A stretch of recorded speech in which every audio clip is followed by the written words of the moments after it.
Most Firefox users have no idea their browser is out of date, and it's quietly affecting their speed and security.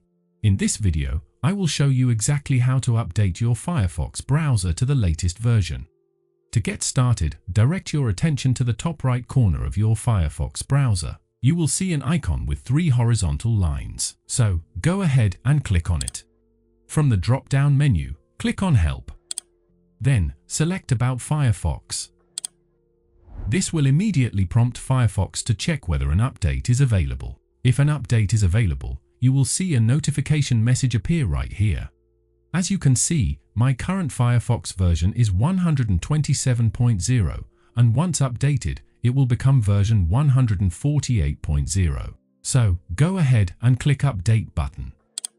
Firefox will now begin downloading. Please allow a moment for this process to complete. The time may vary depending on your internet connection. Once the update is ready, Firefox will prompt you to restart the browser. Go ahead and click the Restart button. The browser will close itself and relaunch automatically in just a moment.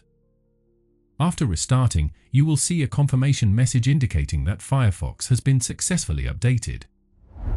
And if you head back to the About Firefox section, it will confirm that your browser is fully updated.